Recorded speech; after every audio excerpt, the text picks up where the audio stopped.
we all know that we're not making enough money to be able to live our lives by teaching group classes.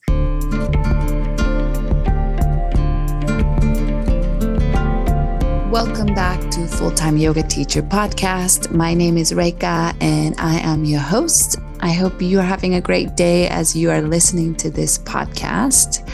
As I am recording this right now, I am in Moyobamba, Peru, the jungle of Peru, and I am about to complete my fourth and final 200-hour teacher training here in Peru. And I am starting to feel bittersweet, knowing that I'm going to be leaving Peru in less than a week. I am excited to go back to California and start my teaching schedule again. I have missed my students and my friends, my family, and my partner. But I am also really going to miss living in Peru and teaching trainings, meeting amazing people, learning about the culture here, and learning Spanish. It's been such an incredible experience living in Peru for 4 months to teach 200-hour teacher training, and feeling bittersweetness for sure. But what I am excited about is when I return to California, to Long Beach, I am starting module 3 of my mentorship program for yoga teachers. And I've been running this mentorship program for I don't know how many years. I'm guessing 3-4 years maybe. And I love this program. This program has been my passion project since I started it because I really felt passionate about offering a program like this for yoga teachers, new or seasoned, to create a space of community where we can continue to learn and deepen our skill sets and knowledge about yoga. So space of continuing education. But not only that, a space where yoga teachers can come to me directly or to the community if they are going through a challenging time or if they're going through a time of transitions, or they just have a simple questions to ask about their teaching career, or maybe they want to bounce their ideas around a community of super supportive yoga teachers. So I really wish I had a place where I can come to with my questions or ideas or challenges when I was a teacher. I mean, I am still a teacher, but when I was a newer teacher or when I felt like I didn't have community to bounce my ideas around. So I created a space because of my own experience of wishing I had something like this when I was a younger teacher. So what I'm excited about this module of mentorship program is that I am bringing back guest teachers. So it's a 4-month module, and out of those 4 months, I am bringing in guest teachers to teach for 2 of those months. For this module, we have exciting and amazing, super well-known, popular teacher named Karen, and she's going to teach a backbending workshop, and that will be in person in Long Beach. It will be open to the public to join if you are a teacher, even if you're not part of my mentorship program, and it's also open to experienced practitioner as well to join this backbending workshop. And second month, you will have a workshop taught by Brett, who was also part of the podcast interview in the very beginning when I started. And she is the one who have a successful, thriving private yoga business in New York. So she's going to be giving us a workshop on art of teaching private yoga. And so that'll be 2 amazing guest teachers for this module. And I already have amazing, exciting plans ahead for the following module about who I'm going to invite as a guest teacher. So more to come, but this module is not to be missed. Amazing guest teacher, as well as a lot of, as well as philosophy, Q&A sessions, pranayama and meditation. There'll be bite-sized anatomy lecture that's, short and easily digestible. That'll be sent to your inbox as well every month. So a lot of juicy stuff that you don't want to miss if you're a yoga teacher. So that's coming up. I want everybody who is interested in this program to apply. There's an application process because I want to make sure the program is the right fit for you and you will be the right fit for the program. So application link will be on the show notes. So please fill the application out. I feel passionate about offering this kind of program in financially accessible price range because I understand there's a lot of mentorship program out there for yoga teachers that charges thousands of dollars. And I know I couldn't afford that when I was a newer teacher. So this program can be as low as $40 or $45 a month if you pay all 4 months in advance. Very accessible. I try hard to make it accessible, and that is one of my pillars of my business is accessibility and inclusivity. So if this is something you're interested in, apply on the application form link that is on the show notes, and that application link will also have more detailed description of what's included in the mentorship program. You can always message me, DM me on Instagram, message me, email me to find out and ask more questions if you like. Besides my mentorship program, if you listened to my podcast episode last week, it was a special episode where I interviewed Jordan.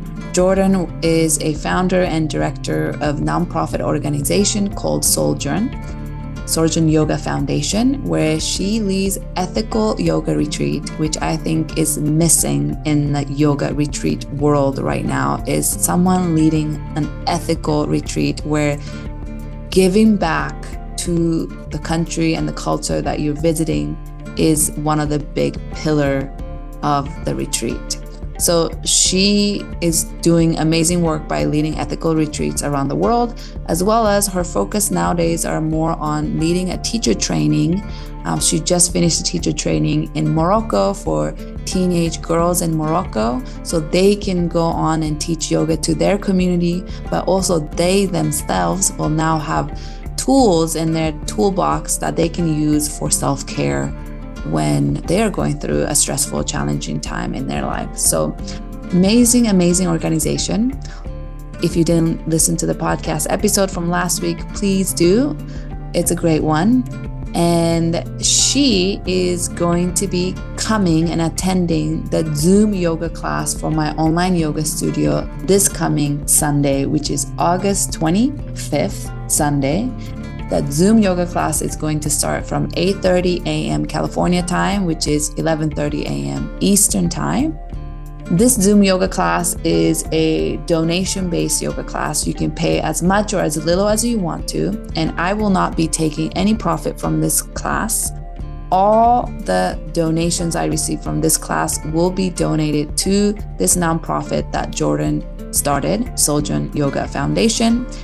And the whole point of this class is about raising awareness and funds for this nonprofit organization. And Jordan has been kind enough to come join me on this class. So she will be there joining from UK, and she will be sharing a little bit about organization in the very beginning. Maybe 10 minutes, 15 minutes, she'll share a little bit about her work. And there will be a little bit of time for Q&A session.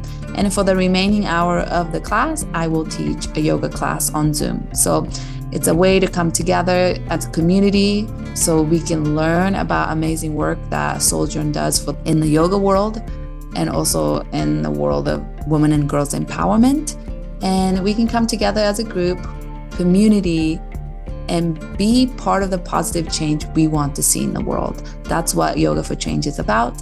So I hope you can come join me in this Zoom yoga class. Donate as little or as much as you like, and you can still register without donation. You can still come to be part of the community to spread awareness. So I welcome anyone and everyone to come join me for this class, which is this Sunday, August 25th, Sunday, 8:30 a.m. California time, 11:30 a.m. Eastern time.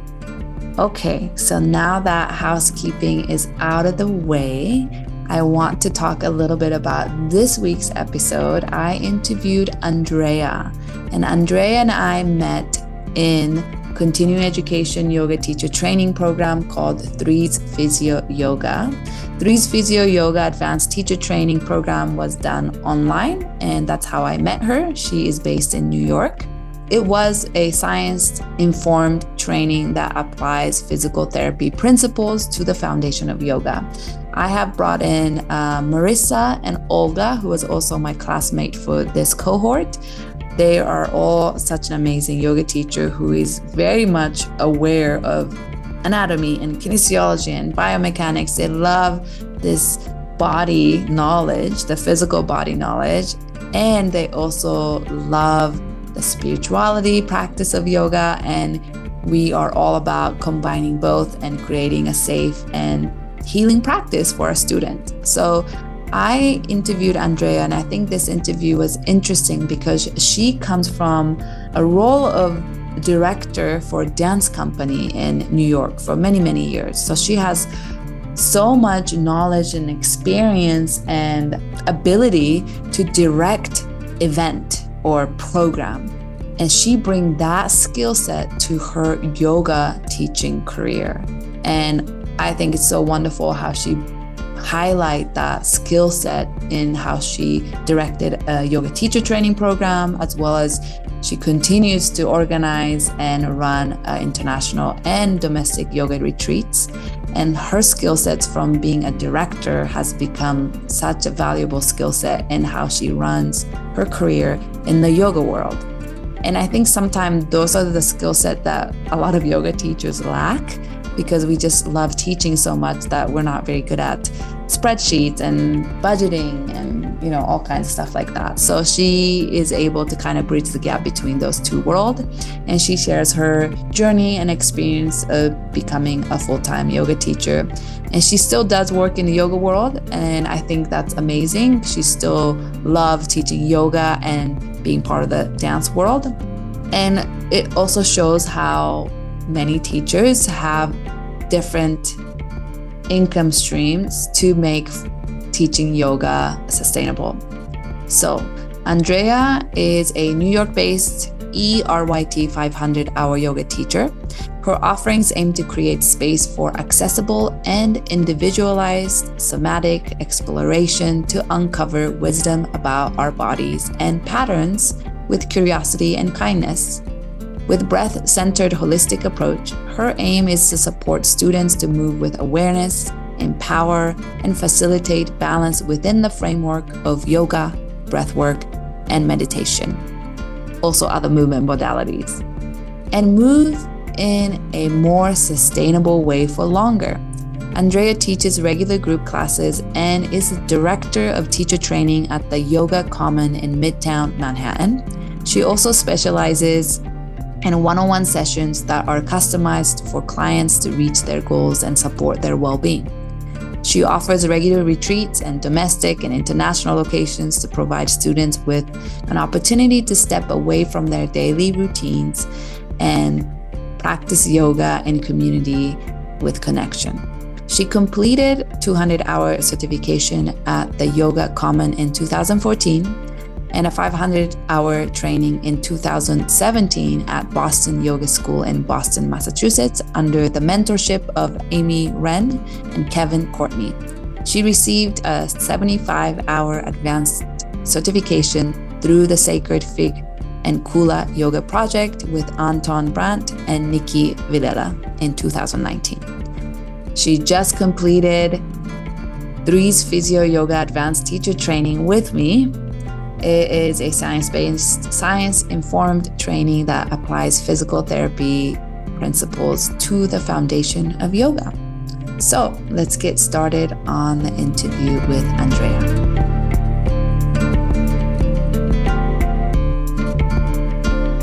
Welcome, Andrea, for coming to join me on the Full-Time Yoga Teacher podcast. I'm so excited and happy that I get to have this conversation with you today. How are you doing? I'm great. Thank you so much for having me. I'm excited to dive into our conversation. Yes, me too. So tell the listener, where are you based and where are you joining this conversation from today? Sure. I am based in New York City, and I am here with you today from my apartment in Fort Greene, Brooklyn. Nice. So how long have you lived in Brooklyn or in New York in general? Yeah, so we are coming up on my 20th anniversary of living in New York, which seems mind-boggling that the time has flown so quickly, but I would not want to be anywhere else. So I have been in New York 20 years and I've been in Brooklyn for about 3 years. Okay.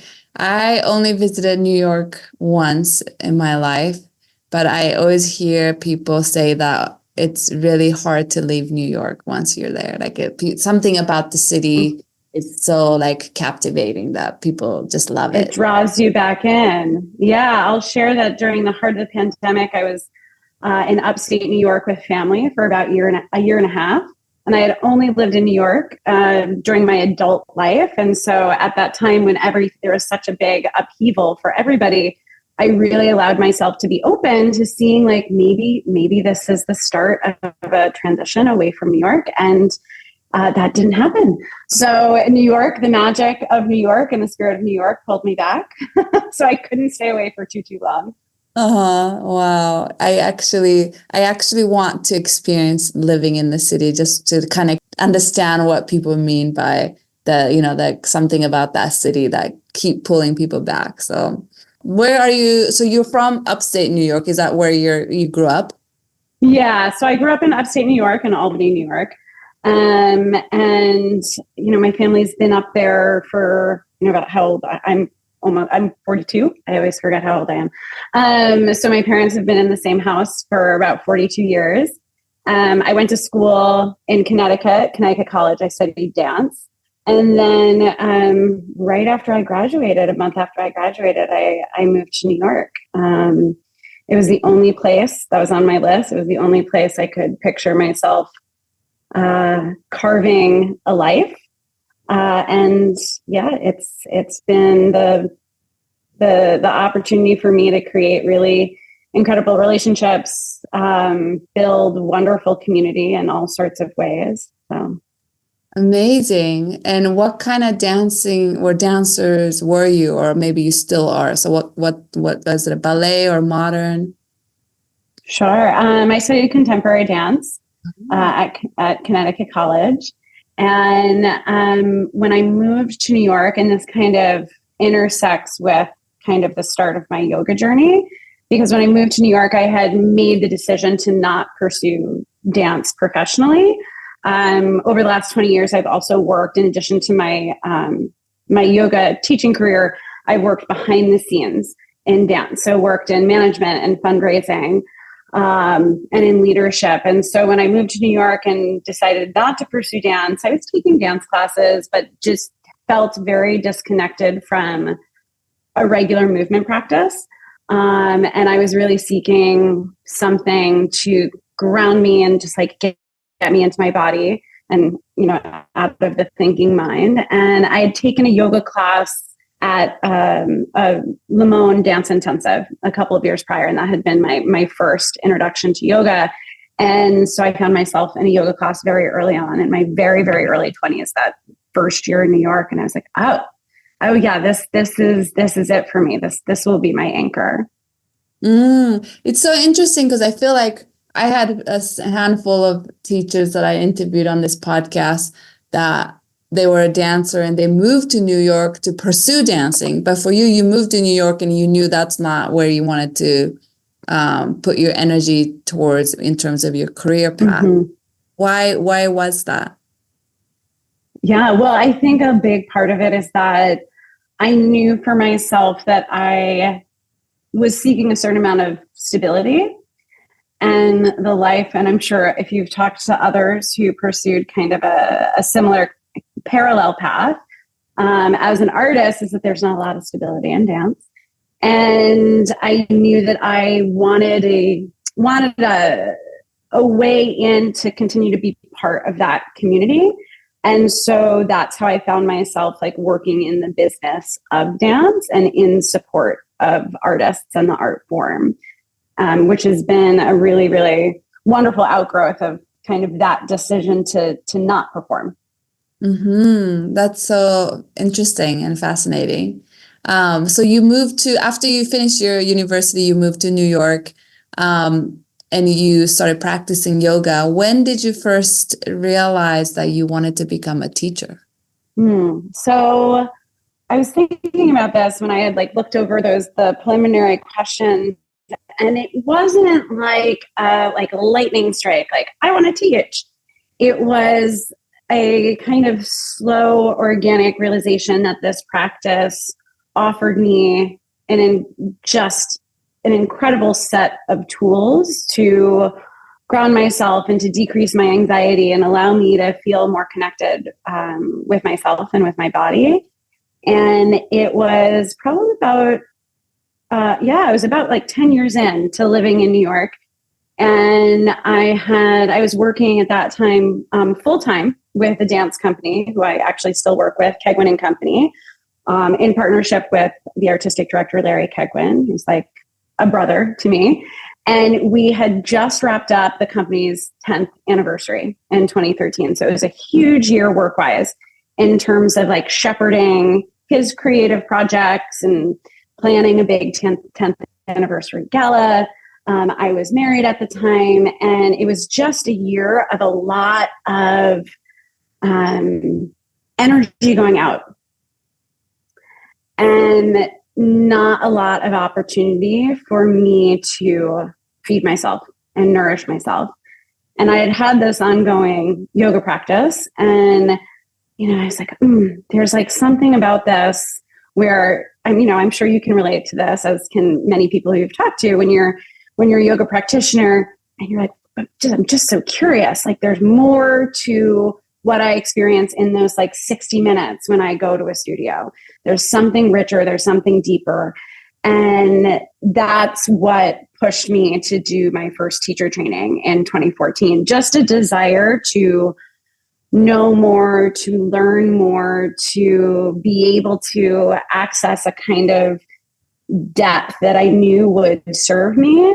And I knew doing a teacher training would allow me to step into a period of time and a container where I was able to put a lot of that energy that had been going out towards myself. So it was really a gift to myself to be able to do the teacher training.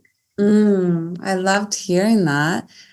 So you were working full time as more of the back end, behind the scene of the company. As you started your 200-hour teacher training. What kind of, was it a vinyasa-based teacher training? And how was your teacher training experience? Was it a intensive versus over the course of several months? How was your experience of 200 hours? So I did my 200-hour teacher training at the studio where I continue to teach now. And now I lead their 200-hour teacher training. So, which is just wonderful full circle. So the studio is now called the Yoga Common. At the time when I did my teacher training, it was called Mango. It went through a branding change about 2 years ago. And I was attracted to that studio. It was a studio I had found very, very, very early on in my New York days in 2004. And what I love about the studio, what I continue to love about the studio, is that it's tucked away in a residential building. And it's kind of tucked in between 1st and 2nd Avenue in Midtown Manhattan, where there's not a lot of foot traffic. There's an intimacy of the studio. The community that goes there is very much the community who live and work there. And so it's a very, very tight-knit, warm, dynamic, diverse community. It's only one studio. And it is run by these two sisters, Erica Whalen and Cynthia Rayner. And they're just a dynamo team and just care so deeply for the space and care so deeply for the studio that I was really attracted to that space from the get-go. And I just kept returning over time, over those first 10 years in New York. And I knew that I was very aligned with Erica's approach. She had done her 200-hour at Laughing Lotus. She's also a dancer. And so there was something to her approach and her sequencing that was very resonant to me as a former dancer. And the program was 6-week intensive. So 6 weekends, Friday, Saturday, Sunday. And then what was really special about the program, which we continue to do now, is that it also included a retreat. So at the time, it was a week-long retreat in the middle of the training, where the 12 of us went to this beautiful retreat center in upstate New York, Lifebridge Sanctuary, which we still take students to. And it was, the intensive structure of a teacher training is, it's quite rigorous. It's quite intense. There's like not a lot of space for anything else in your life when you step into a training experience like that. And I think the idea of then being able to go away and be out of the city and be, create some distance between day-to-day obligations and routine, there was something really, really special to be able to have that as a part of the training experience. And the other thing that I really loved about the teacher training, which is something we really is really a value of ours even currently, is the cohort is kept intentionally small. And so I think my cohort had 12 other students. Mm-hmm. So it was really intimate and allowed for really wonderful relationships to form within the cohort and with the teachers as well. Mm-hmm.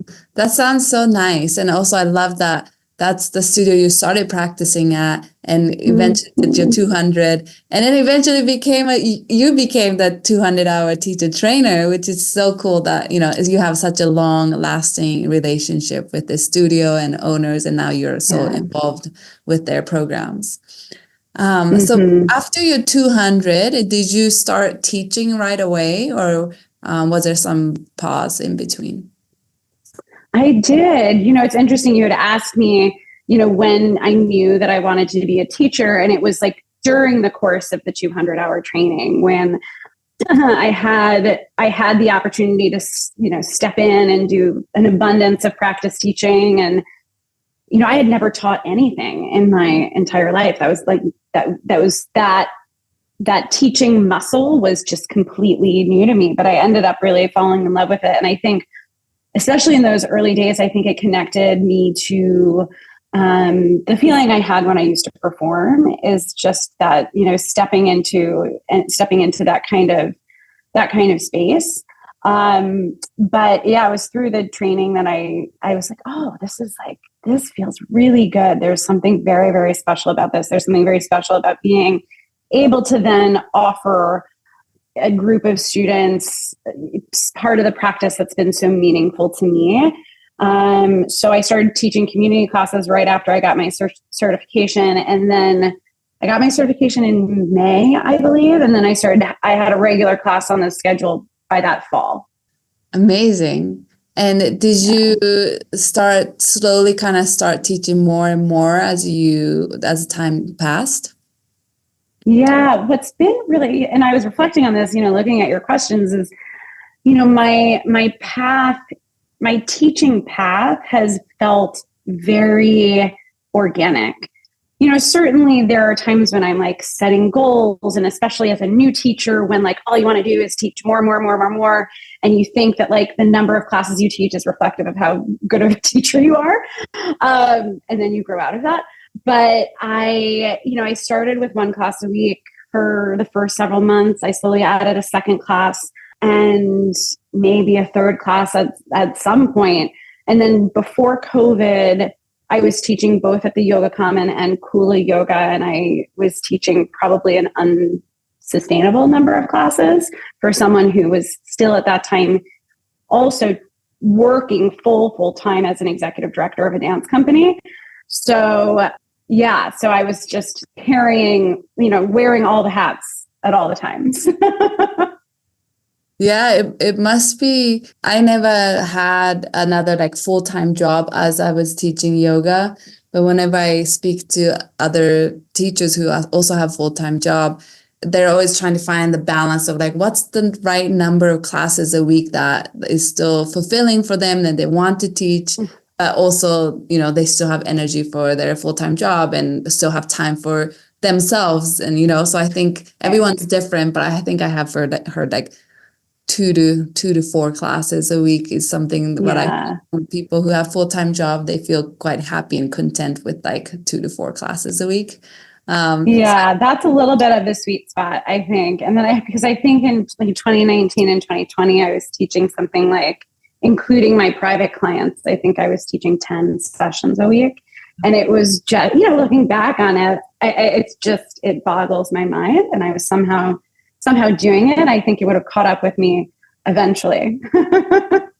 And as you were trying to juggle full-time job and teaching, was teaching kind of like filling your cup? Or do you think, was it at time when you're teaching many classes, did it feel like it was too much to be able to juggle the two?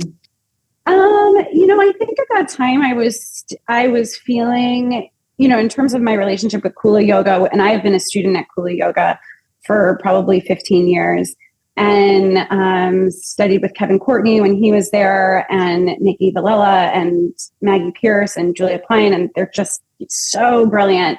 And I did a advanced teacher training with Nikki Villella and Anton Brandt in fall 2019 in Portugal. It was like a 75-hour Kula specific training, which just kind of hit at the right time and provided such a strong foundation for me at a really important moment where I had been otherwise feeling, I think, a little bit depleted and uninspired. And then when I had the opportunity to teach at Kula, because I had been a student there for so long, it felt like just such a wonderful chance for me to step in to that space as a teacher. And I just was like hungry for it. So at that time, it was really feeding me. Yeah. And yeah. I was curious about, you said a little bit about the pandemic. How was your life like before the pandemic, both with your full-time job working for a dance company as well as teaching yoga? And also, how did the pandemic affect your day-to-day life and your work? And also, how is it now that after the post-pandemic, how has it shifted? Yeah. I mean, as I said, I think I was operating at a pace during the pandemic that was probably unsustainable long-term in terms of the number of classes that I was teaching, the level of work that I had on my plate with my dance jobs. I've been working primarily for two dance companies for the last 5 years, Kegwin & Company that I mentioned, and Dance Higginbotham. And it was one of those moments where it's like I had that very loud voice in the back of my head being like, this is too much. This is exhausting. What are you doing? And I just kept like doing it pre-pandemic, because I think that was just, I don't know, part of my life here in New York. I think a part of the kind of spirit and energy in New York is that you just like, you put your head down and you just freaking get it done. And now, on the other side of it, I'm like, I don't know how I even like took a subway so many times a day, like, to one studio and then another, and then to a private class, and then to like a coffee shop where I could do some admin work. And yeah. How was it like during the pandemic for you? Did a lot of those studios you worked for kind of close its door? Were you teaching online? So I was teaching online pretty quickly. I mean, the Yoga Common, I feel like I taught my first online class at the Yoga Common maybe mid-March. So like the very, very first week that everything shut down here in New York. And as I said, I actually went upstate at the end of March 2020 and was there for about 1.5 years. And while I was upstate, the nature of my dance work changed dramatically, of course, because performance venues were closed. The choreographers I was working with were shifting to virtual work, and the pace and kind of the tenor of that work changed, even though it was pretty consistent, but it was just the level of it decreased pretty dramatically at that time. And then for teaching, I continued to teach at the Yoga Common virtually and Kula virtually. And I had a private client who, oh my gosh, God bless her. I'd been working with her twice a week pre-pandemic. And then we texted the first week of the pandemic. And I said, hey, listen, Sandy, do you want to meet online? I mean, I know that might feel weird. And she was like, yeah, let's do it. How about 5 times a week? And I was like, okay. So having that, I mean, Sandy, my client, she is just a total rock star and so strong and so dedicated to her own practice. And being able to work with her during the pandemic and having her consistency allowed me to feel more grounded in my teaching and my own practice. So having those anchors for my teaching was a gift. I don't know how I would have been able to get through the pandemic without it. Sounds like amazing client you have that, 5 times. Mm-hmm. Yeah. Do you still see her? Do you still see her? I do. Yeah. Well, I don't. So I see her in person now. We generally do twice a week in person, and then maybe like once or twice on Zoom during the week. We'll see her, we keep it flexible, but she's still super dedicated. She's the best. Wow, what a great client. And what post-pandemic has your approach to taking on teaching job or even your other dance company job, has your life shifted, changed for better or for worse from the pre-pandemic to post? Yeah, I mean, I think that, the pandemic provided so many of us with an opportunity to kind of pause and reflect on the way we were moving through our lives and the pace at which we were moving. And for me, since the pandemic, I now teach a fewer number of weekly group classes, but I find that works best for me is that, I teach 2 group classes a week at the Yoga Common. I see Sandy a couple times a week privately. And what has sort of come in over the last couple of years is my work directing the teacher training. And then I also have started to lead sort of larger scale retreats.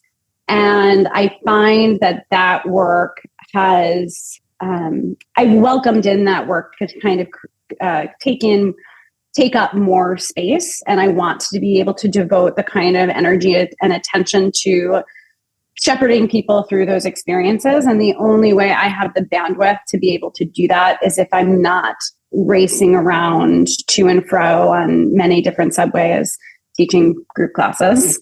Yeah, no, I can totally agree with that. I think from speaking to a lot of my yoga teacher friends, but also through these interviews of the podcast, pandemic really, I can speak for myself, has made me really realize I don't want to go back to that crazy, busy teaching life of 2 classes a week, running from one place to the next and not having enough time. And pandemic really allowed me to okay, how can I still teach in a way that I can bring my full self and not exhausted, but fully, and also still continue doing this for long term so I don't burn myself. Right.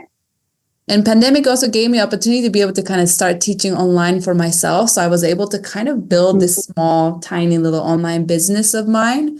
But then after the pandemic, this is the reflection I've been recently finding out is that after the pandemic, working for myself, although I teach a less number of group classes, that working for myself also kind of replaced my previous work of teaching so many classes in a way that I'm still just as busy, just doing slightly different work than I used to. There's a lot more computer work online and a lot of admin work. And so now that I'm in kind of having this pause, I'm like, okay, how can I still have a little bit of time to breathe and pause and not just always be working.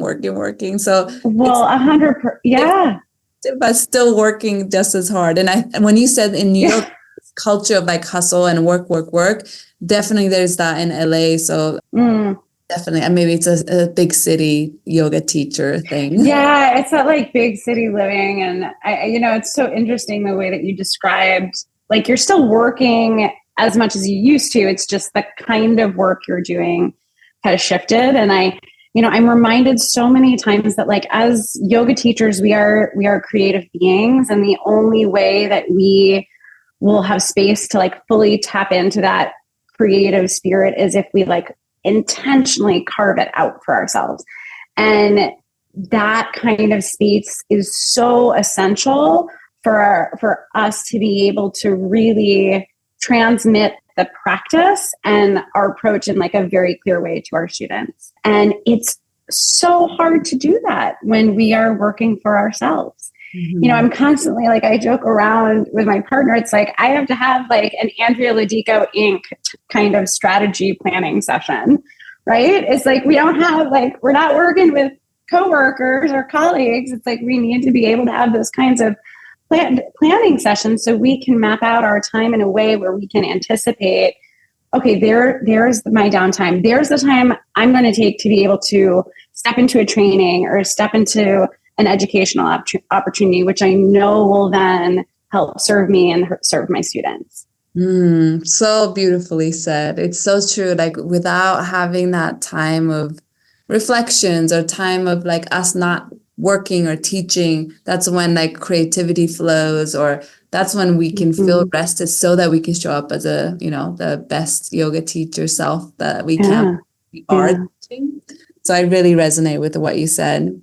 And I really want to ask you more questions about your, you said that you started to get more involved in your yoga teacher training program as well. So I would love to talk about maybe starting with the yoga teacher training. So how did you first get involved in the teacher training, 200-hour teacher training program? And how long have you been teaching yoga at the time that you started to get involved? Sure. So it was during summer 2020. The two owners of the Yoga Common, Erica and Cynthia, I've had a wonderful relationship with them. Really since I did my teacher training there, because Erica was my teacher. And so they reached out to me in summer 2020 as they planned for their first fully online, fully virtual 200-hour teacher training. And at the time, I think Erica had always directed the 200-hour teacher training, and like the heaviest lift in preparation for the teacher training had always been that like high touch personal outreach to students, to encourage them to apply, to make sure that they were aware of the teacher training, to be able to have those kind of those onboarding phone calls to be like, why are you interested in the teacher training? What kind of questions do you have? And I think Erica, knowing my strengths, sort of knew that would be a good fit for what I was interested in doing. And that was sort of my first step into the teacher training process, was in that kind of support role. So I was able to have like loads of conversations leading up to that first virtual 200-hour teacher training in 2020, just onboarding students and talking to interested applicants and sort of helping shepherd them through their whole experience from kind of the back end, not from a teaching role. But it allowed me to kind of step in closer to the process of offering a teacher training. And following that I think I'm trying to remember the timeline, but sometime in 2021, so the following year, the studio was getting ready to launch registration for the 200-hour again. And at the time, Erica decided to take a sabbatical. It was time, yoga teacher, owners of yoga studios in the years 2020 and 2021 were shouldering so much. So she was taking like a very, very well-deserved pause from her role. But from a studio perspective, it was still really vital to be able to continue that offering. So they asked if I would be willing to step in to direct it. And I was like, I had to like get over the imposter syndrome. And I was incredibly honored that they asked me. And I had really felt that for me as a teacher, this was an opportunity for me to up level and for me to really step into teaching from from a different kind of perspective, and to really realize that in my evolution as a teacher, it was something I was ready for. And so the first teacher training that I directed was actually fully online, which was like so bizarre. And it happened in fall 2021. So I had been teaching, 7 years at the time. And at that moment, I kind of like took what Erica had developed, and I was like, okay, I'm not going to reinvent the wheel. I'm sort of going to keep this pretty consistent. I brought on a teacher to teach a diversity, equity, and inclusion section, but otherwise really kept the curriculum pretty much the same, just knowing that what was most important for me in that first year was understanding my role as director and getting my arms wrapped around the curriculum. And yeah, so it was a big step, and it was online. So I was also like, how is this going to even work? Like, are these students going to like get enough out of it? Are they going to feel connected with each other? Like, I just had all of these questions because how did we structure it? We structured it over 10 weeks, and it was all on Zoom, Saturdays and Sundays. It was like 5 hours of Zoom, Saturdays and Sundays. And I have to tell you, that group was 10 people, and they like still keep in touch. They have like this nice little community. We have, I think, 2 from that cohort, or 2 or 3 from the 2 virtual cohorts we did, who teach at the studio and who are like beautiful, brilliant teachers. And even though I'm sure we all had our doubts of like how it was going to, like how effective it was going to be, both from a content delivery standpoint and an experiential standpoint and community perspective, it still worked. And like, isn't that a testament to the practice that like we can be like on our computers and doing this, and an experience like a teacher training can still offer like a depth of community, like a depth of like a rigor of study, the opportunity for people to step into like their own vulnerability and growth and still a meaningful way. Wow, that sounds amazing. Yeah, I feel like, I mean, online has its pros and cons, but there's so much pros to like how inclusive it can be and how much it makes it more accessible.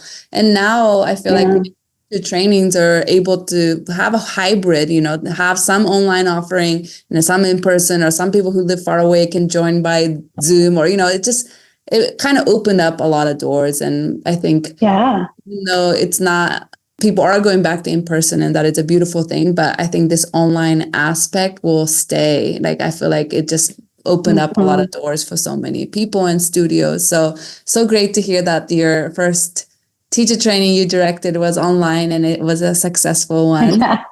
And now so you've been leading it ever since, or are you? Since 2021. So I've been leading it since 2021.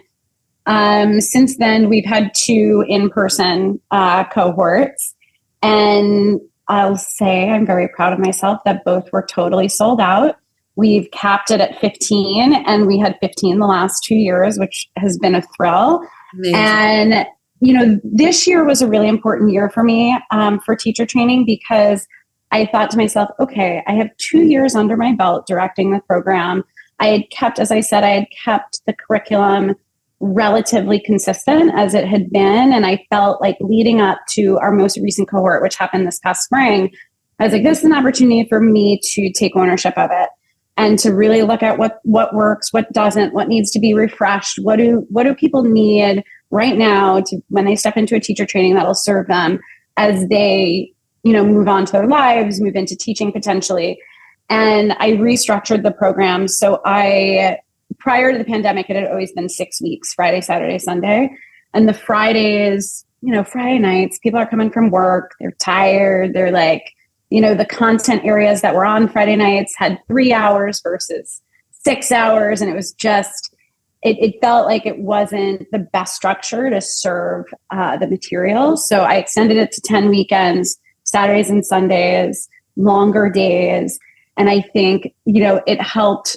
It allowed those content areas which had been on Fridays, which had been our non-asana days, like our history and philosophy section, our pranayama and meditation section. Then those sections all of a sudden had, a lot more spaciousness to breathe.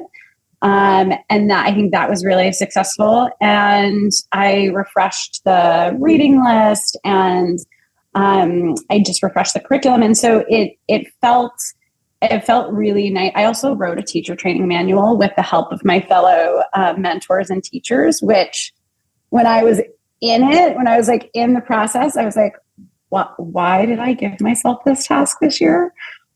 Holy moly, this is such a bear.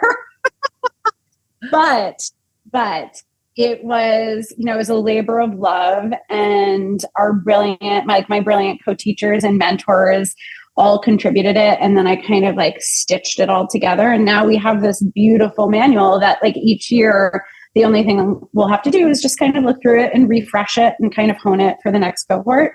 But it feels wonderful that the Yoga Common now has this document that is reflective of our approach and the spirit of the program. And so that has felt really good this particular year. Amazing. So first of all, congratulations for filling out the teacher training, as well as kind of like restructuring everything. Like you said, writing a manual, like those things are something that maybe it's like done behind the scene in terms of students' perspective, but such an important foundation for a great teacher training. Yeah. So how long did it take for you to rewrite the manual? Oh God, I think we started, it actually all in, maybe wasn't, I think we started in October, November, and then it was finished like the week before we started, which was beginning of February. So it's a few months. Yeah. But it feels really good. And this cohort in particular, it's so interesting. Like when you, both from like a teacher perspective and being a student as a teacher in a teacher training, there's something where when you like sit in that circle and you like look around and, there are the people who sign up 6 months in advance and the people who sign up like yesterday, but somehow like it all works out where like everyone who is in that circle is supposed to be in that circle. And that happened again this year. And they demonstrated like such a deep level of care for one another and love and are really beautiful teachers. And they're teaching community classes this summer. And I'm so proud of them as they step into their teaching. So amazing. I've never directed or had my own teacher training, but I've been part of many and co-led or assisted many as well. But it's so interesting to see how the group kind of come together and how they grow together and evolve together. And like, it's the practice changes that you can just see the growth from the day one till the day they graduate. It's such a beautiful process that we as a teacher trainer get to be part of and be able to witness. So I'm sure it's a very meaningful. It's really like one of the most beautiful things and one of the greatest gifts of being a yoga teacher is being able to witness the process of a teacher training, because as like we all know, it's like we call it yoga teacher training, but it's way more than that. It's being, it's this container that is created for life to unfold within and for to give people the opportunity to step in to, self-study and discovery and self-inquiry and stickiness and vulnerability and growth. And then through that, they're going to learn how to teach sun salutations too, really beautifully. But there's so much that encompasses a teacher training. And it's fantastic. It's like the best thing that I do, I feel like. And you said you have some co-teachers. So do you bring in other teachers to teach sections of it? Yeah. So I teach like 4 of the sections. I teach the history and 8-limb path, which is our first session.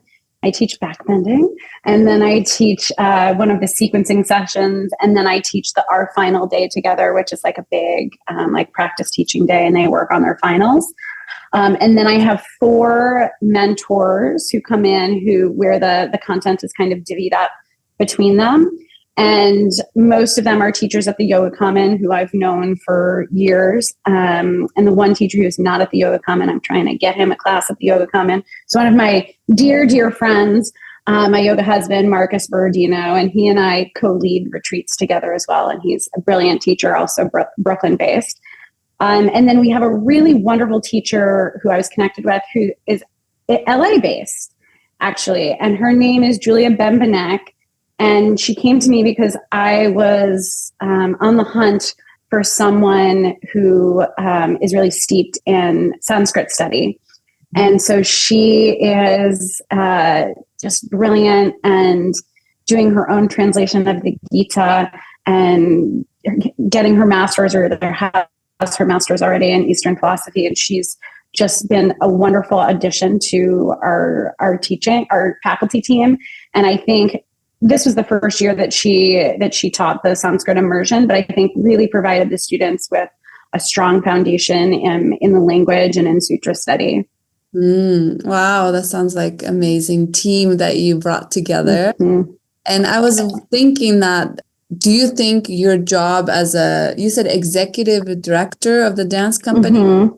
How has that, like, skill sets you've learned there and business maybe side of things as well, and all the behind the scene things, and how has that helped you be a great director for yoga? Oh my gosh. I mean, it's 100%. It's like so much of what I've learned through my 15 years of leadership at arts nonprofits has allowed me, I've integrated all of that into the way I build out the program, certainly the financial side, and just being comfortable with Excel spreadsheets and putting together a budget and looking at expenses and looking at revenue and looking at what are the drivers of the costs, and where can we become more slim so we can maximize our revenue, and that kind of thing. And certainly planning out a teacher training is, I've done company management and, managed tours for dance companies. So there's something very similar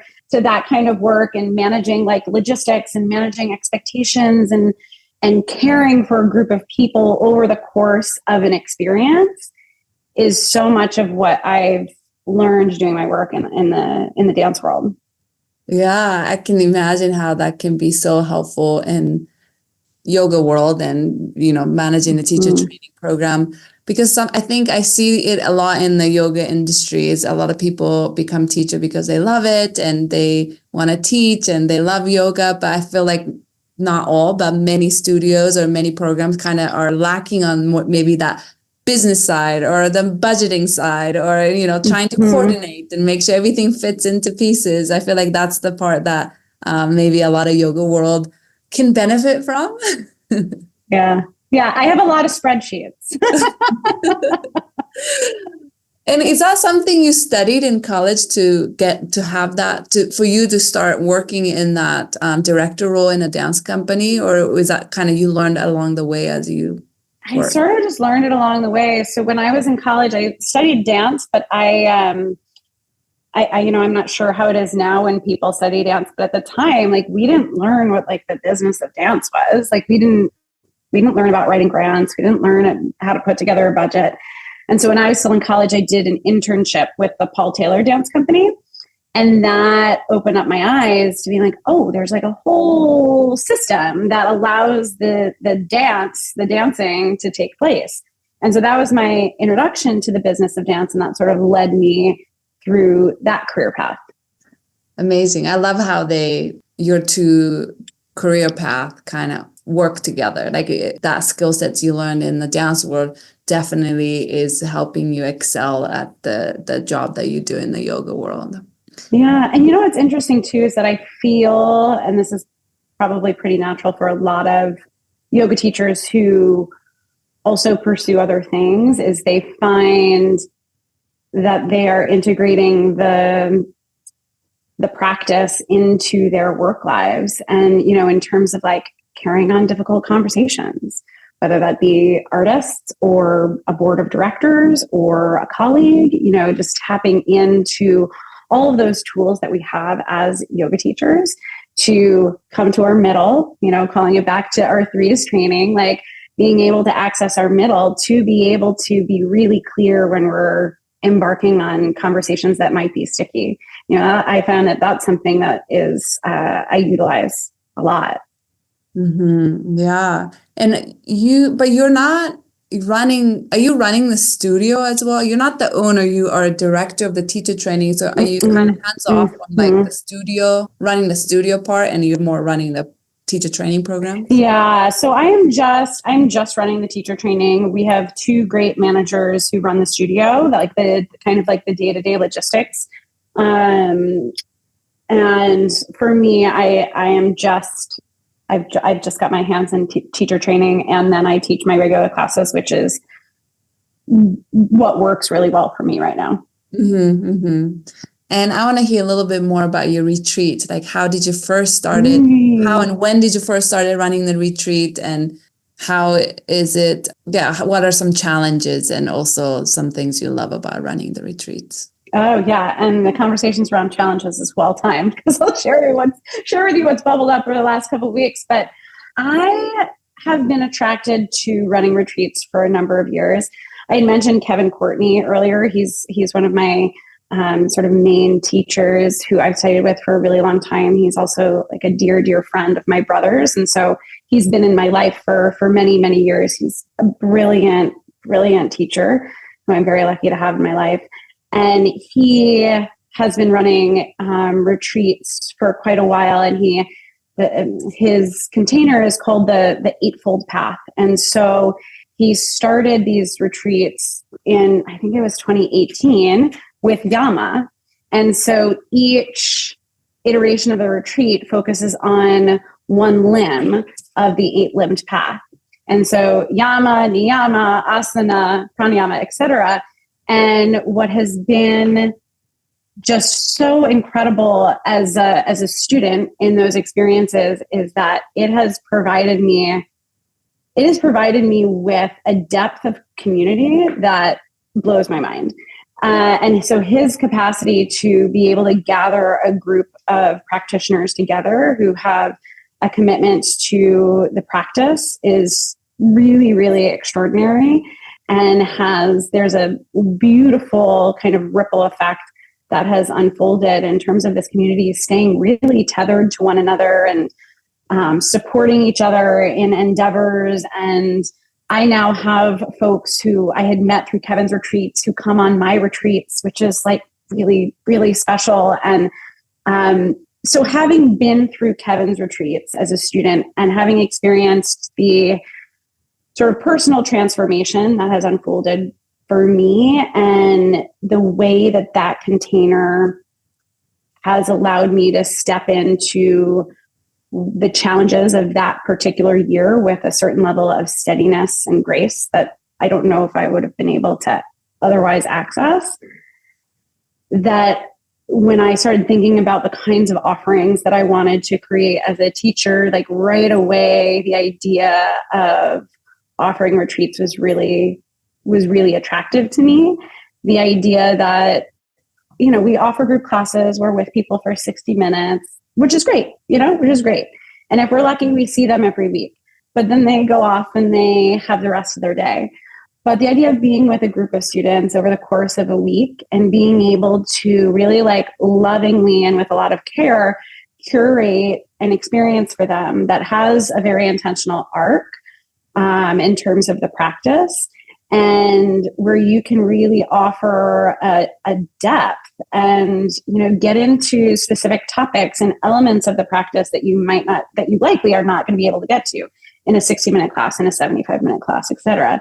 But then also like the magic that happens when you are like on a boat off the Italian coastline together, or if you're like sharing a delicious meal together. It's like all of those things that happen off the mat is what helps create a beautiful community, adaptive experience that ripples forth. I took a group of students to Puglia last year, and we have a WhatsApp group that's still active, like a year later, where people are like just popping on to say hello or sending pictures and it was like a bunch of people who some people who knew each other before, but certainly some people who were new. And now there's this like group of, 13 new best friends, which is for me as a teacher to be able to have created the container for that is like, that's like the sweetest thing. Sounds so amazing and beautiful. And I feel like your skill sets of that Excel sheet and budgeting and all of that, coordinating, all of that. It's needed. Let me tell you about the budget spreadsheets. Yeah, I mean, it is like the company management part of my brain that I had used working in dance is directly applicable to planning a retreat. So, and like the challenges that I've experienced over the last couple of weeks, because I'm leading this retreat in Sicily, September 28th through October 5th at this beautiful retreat center called Denena. And it's outside of Noto, Sicily, which is the southeastern area of the island, really close to Mount Etna. So like very close to beautiful wineries, and it's going to be beautiful. And so I'm co-teaching it with my dear friend, Marcus Berardino, and we had launched registration for it last August, beginning of last September. And right off the bat, we got a bunch of students to sign up, and we were so thrilled. And then as of 2 weeks ago, we've had now 3 students have, life come up. So this is what happens. Like when you're in the business of leading retreats, you have to accept that like someone's going to sign up in September and something's going to change in their life in June that's not going to allow them to travel in the next September. So I'm learning a lot of lessons. And like I had mentioned earlier, I think maybe even before we started the recording, is that I'm moving through a little bit of a work transition where I'm stepping away from one of my dance companies, Dance Higginbotham, who I've worked with for almost 6 years. They're incredible. John Higginbotham, the artistic director, he and I have worked in partnership, and he does incredible work, and I'm so excited for what comes next with them. But what I've realized in the juggling over the last few years is that this is a moment for me to shift and put more of my focus on my teaching work, in particularly teacher trainings and retreats. And I can't do that if I'm wearing all the hats all the time. So I had made that decision and given notice a couple of weeks ago. And then after that, received this news that these students dropped out. And I was like, well, I hope this isn't a message from the universe. But it's one of those things where it's like, okay, I am intentionally shifting my focus to do more of this kind of work. And if I'm doing more of this kind of work, the things that I'm learning are an increased deposit size for international retreats and potentially bringing in balance payments earlier. And to know that like this happens, people drop off.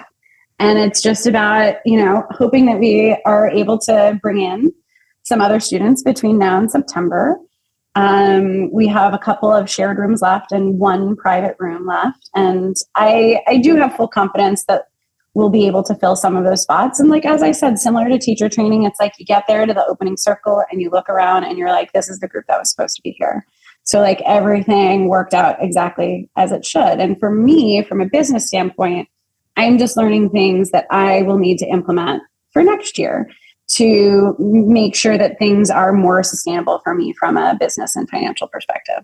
It must be a lot of pieces that you have to work together and like fit into places for the retreat to be able to run. And like, yes, the last minute cancellation emergency does happen. And I've been wanting to run a retreat for a really long time, but I'm also a little bit afraid to completely commit. So maybe I want to hear a little bit about like, how was your first retreat you ever run, and how to overcome maybe a doubt or even like challenges that came about? Like, were you afraid? I guess my biggest fear, and I think this is a lot of people's biggest fear of running a retreat, or it could be even running your own teacher training, is like, what if I don't get signups? What if I don't get enough people? So, yeah, I mean, it is really nerve-wracking. And so funny, the Puglia retreat I mentioned, where I took students there last year, it was initially supposed to happen in June 2020. Clearly, it didn't happen in June 2020. So it was pushed to I think fall 2021, but it was still a little dicey then. So we pushed it again. And in the interim, I had done a retreat with Marcus in Colorado, in this beautiful town called Green Mountain Falls, Colorado. And I have a relationship with that town because through one of my choreographers who I work with, Larry, he and his husband run a multidisciplinary arts festival there in Green Mountain Falls called Green Box Arts. It's been going on for about 15 years. It started as just an arts festival. And then over the last several years, it's expanded to include like cooking classes, camps for kids, wellness. So I'm about to leave in 2 weeks or a week and a half, and I teach yoga there every year, which is amazing. And I had the opportunity to, following the festival in 2022, to host a short retreat of 5 days. And because of my previous connection to that particular place, it was just really wonderful to be able to share that setting with students. And I think we had 12 people there. And again, I think I had budgeted more, but it was like, okay, these are the people who are going to show up. So we're going to go with this.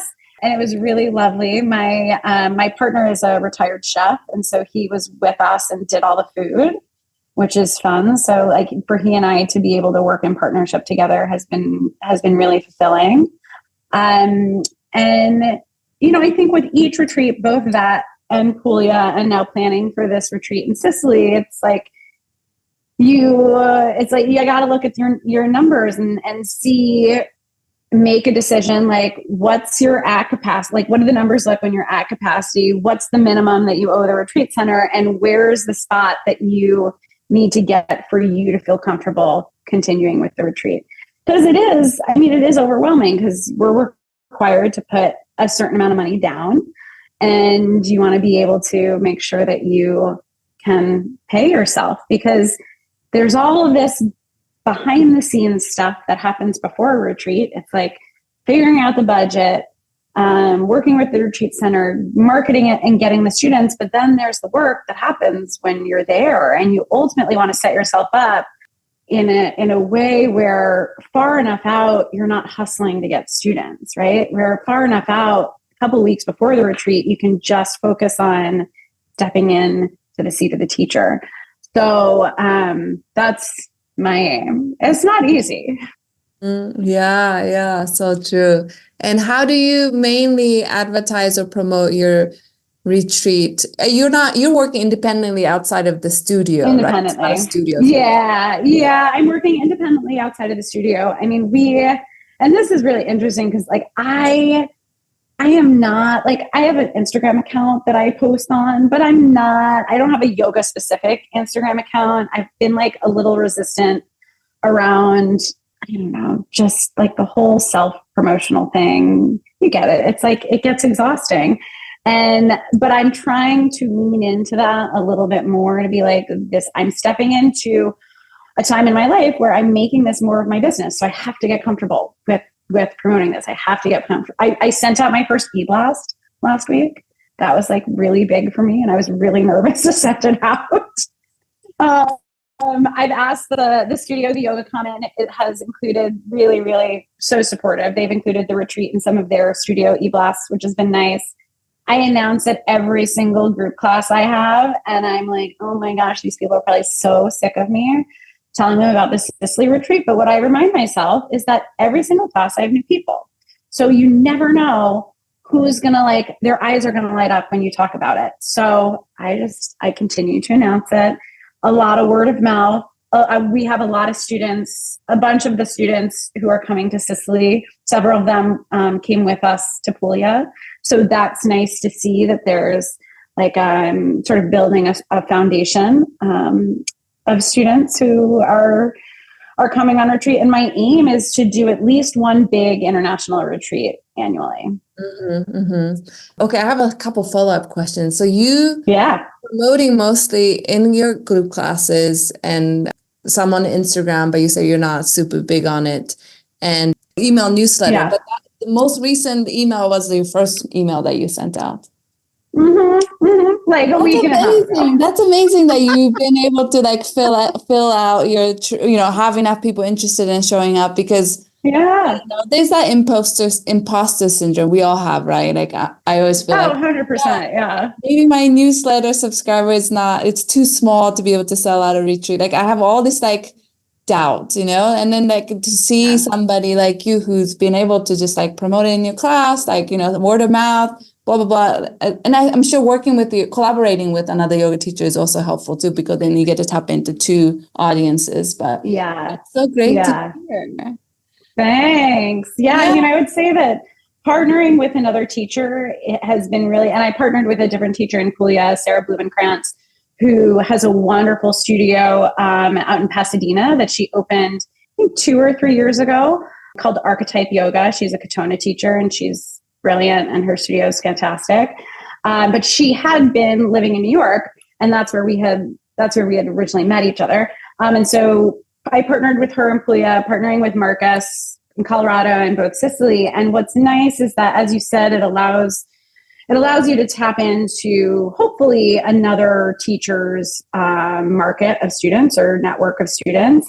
And then from an energetic standpoint, once you get on retreat, what I found is that the work that is necessary when you get to retreat is really significant. You know, you're not just teaching a couple of yoga classes. You're holding the container for the full week for the students to be able to have the kind of really deep, restful, powerful experience that you're hoping for. And that's a lot of energetic work. And so having another teacher there to help both with the teaching load and that kind of holding of space, I have found like absolutely essential.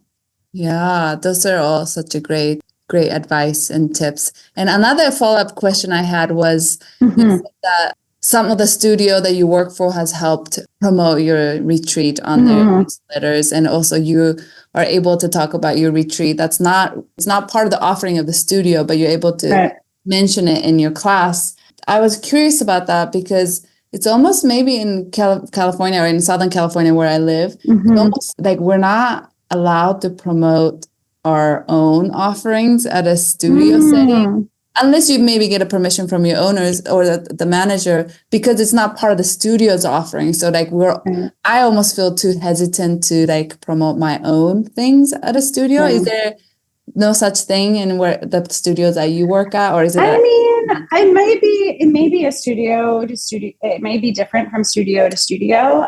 You know, I've been at the studio as a teacher for 10 years and was a student there before then. And so I'm very lucky to have a really close relationship with the owners and be very embedded in the community. And so it's wonderful that they are supportive in including the retreat in their e-blasts. I've got old school postcards in the lobby with a QR code, and I figured out how to do that.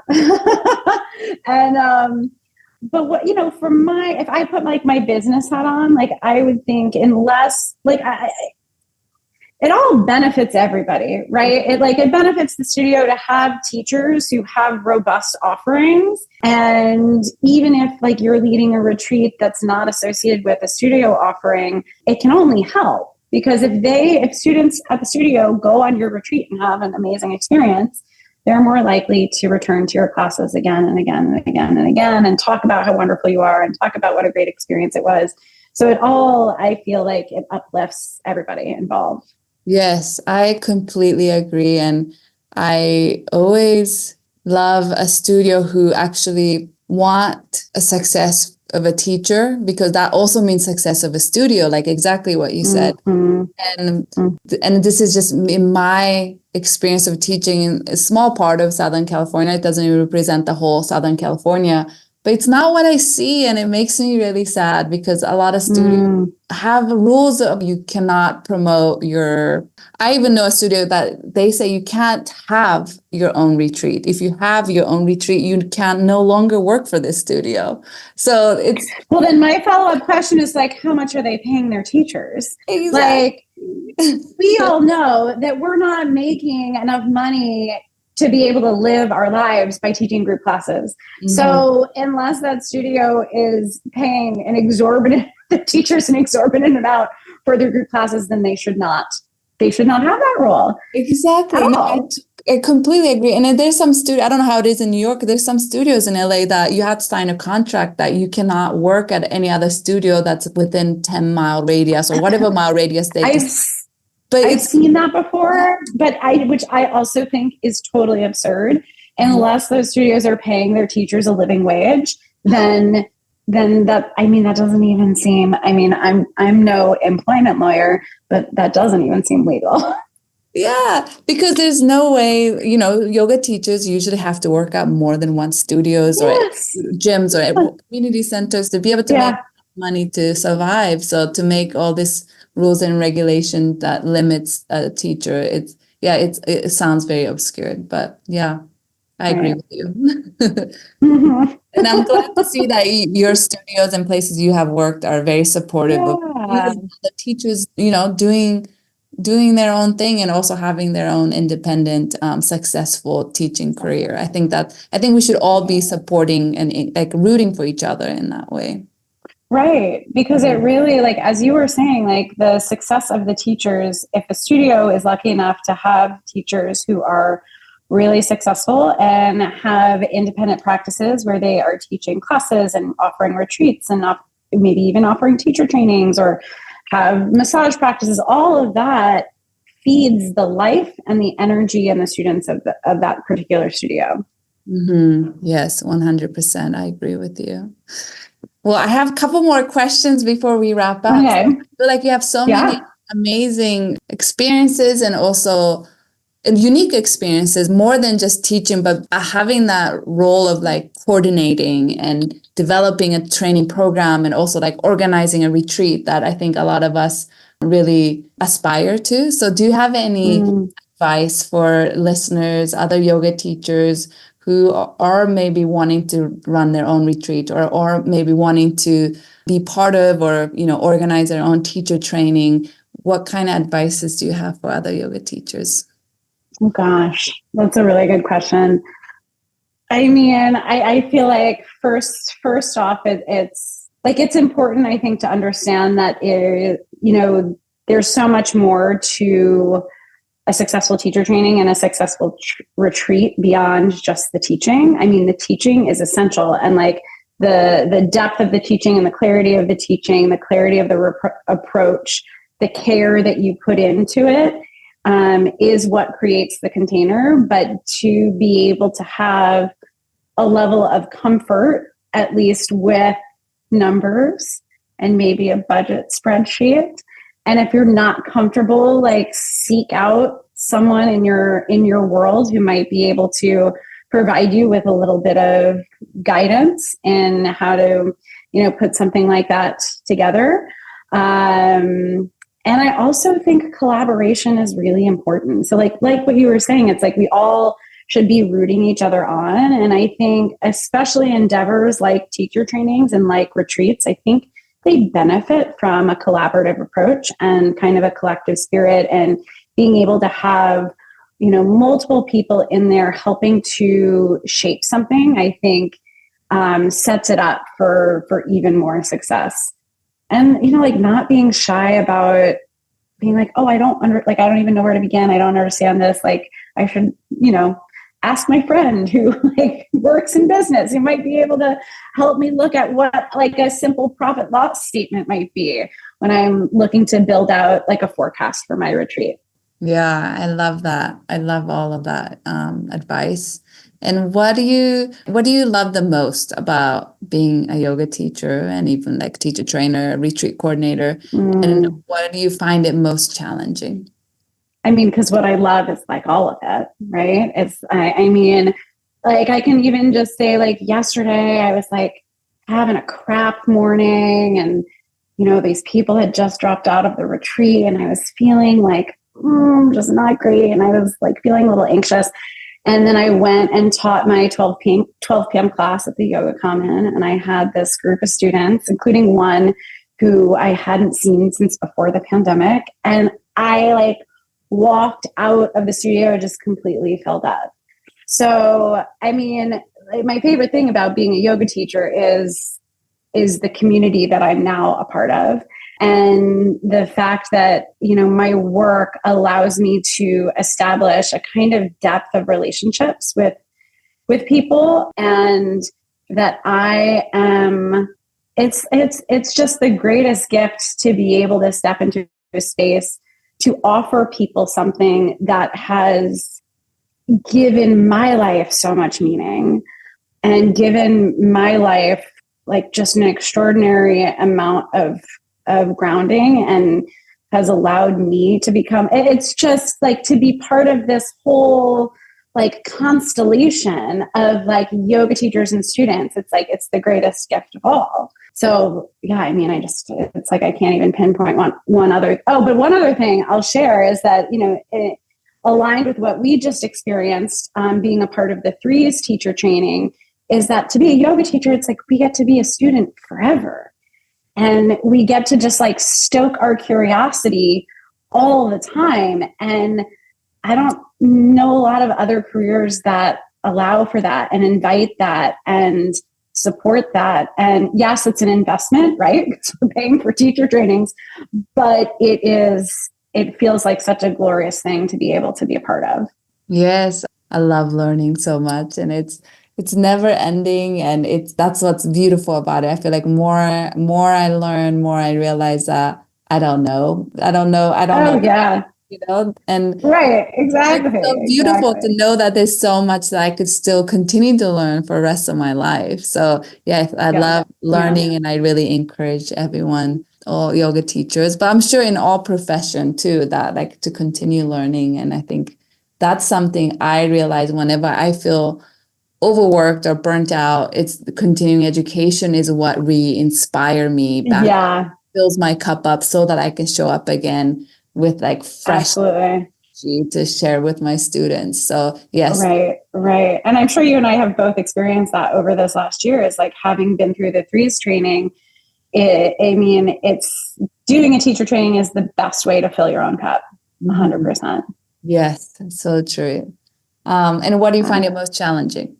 I mean, I guess the challenges would be, even though I think over the last couple of years, there's been a streamlining of my work. And I certainly don't feel like I am hustling in the way I used to pre-pandemic, from like class to class and that sort of thing. But it takes like a lot of self-motivation and vigor and tapas, and to be able to carve this path. Like each one of us as yoga teachers, there's no freaking manual, right? There's like, we are all out here like just carving out our own path as yoga teachers. And so the level of work, like you were mentioning, like now there's a certain amount of admin work you have. So the level of that kind of work then involved in helping to support your business as like me, you, Rika, but me, Andrea Lodico, yoga teacher. It's like that's a lot, and it can get overwhelming sometimes. And I think it's something that I'm aiming to be just carve out more time for, so I can be more intentional about it, and I can feel, just like I'm planning with more clarity, and also like wrapping up my year with more clarity. Yeah, thank you for saying that. Definitely, I can relate. And what does success mean to you as a yoga teacher? I mean, I feel like, yoga teacher or not, it's like, for me, am I stepping into each day with a certain amount of like excitement and energy and passion and interest? Do I have enough space to be able to serve my own creativity and my own practice? Do I have enough space for rest? Do I have enough space to live my life and see friends and spend time with my family and spend time with my partner? And am I making enough to live in this expensive city? And am I making enough to be able to plan for a future? So I feel like right now, I have that, which feels pretty good. Yes, thank you for sharing that. And it's always heartwarming to know that you, like you said, you feel like you have that right now. And I think I love seeing that and hearing that from other yoga teachers, because I think a lot of people are aiming for it and maybe they're struggling at the time to get there. I know it's not an easy path. Like you said earlier, there's no manual that tells you step by step how to be a yoga teacher. And kind of have to create our own unique path that works for us. And everybody has their own unique path that is different. But then there's also commonality between all of us. And that's kind of why I started this podcast and really wanted to highlight the different paths so that listeners can also get inspired that, like, oh, there's this path too. Or I can also take it this way. I can also take it this way, just to show that there's no one right path to take as a full-time. So I really love. Yeah, you know, it's interesting. It's like you reflect back on sort of, I don't know, I reflect back on what I thought a successful yoga teacher was like after I did my first 200 hour, and it was probably like teaching 20 group yoga classes a week. And, you know, I think what you're doing in terms of offering this platform for dialogue is such a special one. And I think it's really inspiring to be able to hear and witness how everybody else is stepping into their work. And it's just energizing to me to know that there's so many possibilities out there, and everyone is doing it really beautifully. Yes, very well said. One last question I have is, sure. You kind of mentioned a little bit, there's like a slight shift in your career path and where you're shifting your energy more towards. So where do you see your yoga teaching career going in the future? Where do you see it headed? Whether that's some kind of goals you have, or maybe just general direction where you want to see the path going. Yeah, I mean, I think I'm really happy right now in terms of the level of group classes and private clients that I'm seeing now. That feels like very sustainable, and I love the consistency of that work. Where I would like to see growth in the next couple of years for me is to be able to continue to refine and offer my retreats. So I'm imagining that would probably take shape with one big international retreat a year, and then probably one smaller domestic retreat. And then I think there's lots of possibilities for the teacher training. Like, we have consistently offered a 200-hour teacher training each year. We offered a 300-hour a couple of years ago, and have been like taking a pause to kind of reevaluate what pathway makes sense. So I'm very curious around what sort of growth makes sense for teacher training, what people are hungry for, what will serve them, whether it's a second 200-hour, whether it's like modules of 300-hour offerings. But I certainly am like in the mode of just kind of reflecting on what that will look like, but it's something that I would like to put more energy towards. Okay, that sounds very exciting. And tell the listener how they can find you. What are any upcoming offerings you have coming up, or anything that you want to share with the listeners? Yeah, well, thanks. So you can find me on Instagram, Andrea.Lodico. And then you can also find me on my website, which is just AndreaLodico.com. I teach regularly at the Yoga Common in Midtown Manhattan on Tuesdays and Saturdays. And then we talked about my upcoming yoga retreat in Sicily, which is September 28th through October 5th. So if this podcast is landing sometime in the summer and you're, someone who likes to scoop up a flight last minute, maybe we'll have space for you. And then also this will be timed really well to the launch of registration for our next teacher training cohort at the Yoga Common for our 200-hour program. And that will run over 10 weeks from the middle of February through the beginning of May. So lots of opportunities to practice. And yeah, would love to connect with people. Thank you so much, Andrea, for your time and sharing your path, your journey, and also your passion. So I really appreciated this conversation, and I'm sure the listeners will also get so much out of it. So thank you so much. Thank you. This was so fun. I hope this interview was informational to you and maybe inspirational to you.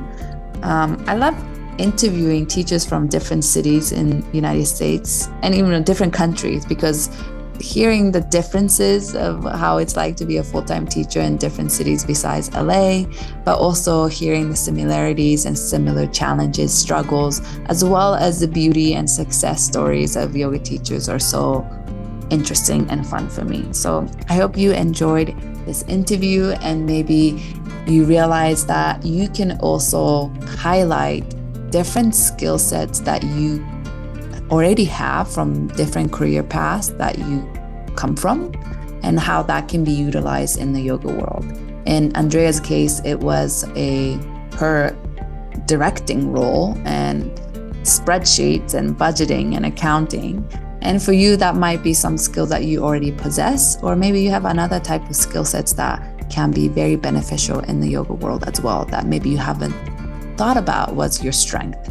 So I think her journey, her stories highlight how well she was able to utilize different kind of skill sets from different career paths. That is also going to be helpful in her yoga teaching career.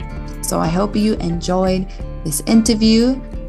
Next time you will hear from me in terms of updates, I will not be in Peru anymore. Where I will be next week will be a surprise. I am visiting one more country before I return back to California. So I will update you on that on the next episode's intro and outro. Reminder, mentorship for yoga teachers application is on the link of this show notes of this episode. So please apply if you're interested in joining the module that starts in September. There'll be amazing guest teachers and myself teaching a lot of juicy content, as well as be part of the amazing yoga teacher community. And it's available whether you live in California or different time zones or different countries. And last thing, Yoga for Change Zoom yoga class, donation-based yoga class that will be for a fundraiser to raise money and awareness for Soljun Yoga Foundation, is this Sunday, August 25th, 8:30 a.m. California time, 11:30 a.m. Eastern time. Please come join. You will be seeing me teaching from this country that I'll be visiting before I return to California. So if you want to know where I'm at, maybe come join me in this class. I would love to see you. All the information on how to register for class and all the links mentioned in this podcast will be on the show notes. As always, share this episode, this podcast with your friends, your coworkers. The more you can spread this episode or podcast, I will be much appreciated. You can DM me, chat with me anytime on Instagram. My handle is @ReikaYoga. If you'd like to message me through my website website is www.reikayoga.com. I hope you have a great rest of your day and talk to you next week.